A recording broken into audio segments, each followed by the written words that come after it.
വിശുദ്ധ കഅബയെ പൊതിയുന്ന കിസ്വ എങ്ങനെ നിർമ്മിക്കപ്പെടുന്നു എന്നത് നേരിൽ കാണാനുള്ള അപൂർവ അവസരമാണ് സൽമാൻ രാജാവിന്റെ അതിഥികളായി ഉംറ ചെയ്യാനെത്തിയവർക്ക് ലഭിച്ചത്.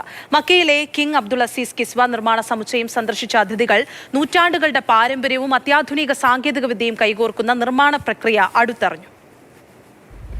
രണ്ട് വിശുദ്ധ മസ്ജിദുകളുടെ സേവകനായ സൽമാൻ രാജാവിന്റെ ഹജ്ജ് ഉംറ സന്ദർശന അതിഥി പദ്ധതികളുടെ ഭാഗമായി എത്തിയ ആദ്യ സംഘമാണ് കിങ് അബ്ദുൾ അസീസ് കിസ്വ നിർമ്മാണ സമുച്ചയം സന്ദർശിച്ചത്. പ്രകൃതിദത്ത പട്ടുനൂൽ തയ്യാറാക്കുന്നതിൽ നിന്ന് നിറം നൽകൽ, നെയ്ത്ത്, സ്വർണം, വെള്ളി നൂലുകൾ ഉപയോഗിച്ചുള്ള ഖുർആൻ വാചകങ്ങളുടെ എംബ്രോയിഡറി, തുന്നൽ, അന്തിമ സംയോജനം വരെയുള്ള ഓരോ ഘട്ടങ്ങളും അതിഥികൾക്ക് വിശദമായി പരിചയപ്പെടുത്തി. കിസ്വ നിർമ്മാണത്തിനായി ഉപയോഗിക്കുന്ന അസംസ്കൃത വസ്തുക്കളും അത്യുന്നത വൈവിധ്യത്തോടെ പ്രവർത്തിക്കുന്ന കരകൗശല വിദഗ്ധരുടെ പ്രവർത്തന രീതികളും സന്ദർശകർ നേരിട്ട് കണ്ടു.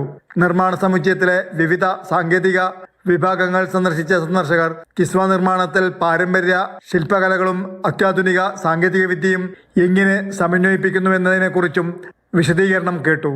കിസ്വയുടെ ഒരു ഭാഗം പ്രതീകാത്മകമായി നെയ്യുന്ന അനുഭവത്തിലും അതിഥികൾ പങ്കാളികളായി. ഈ അപൂർവ അനുഭവത്തിലൂടെ വിശുദ്ധ കഅബയുടെ കിസ്വ നിർമ്മാണത്തിന് സൗദി നൽകുന്ന പ്രാധാന്യവും സൂക്ഷ്മതയും അതിഥികൾക്ക് നേരിട്ട് മനസ്സിലാക്കുവാനായി.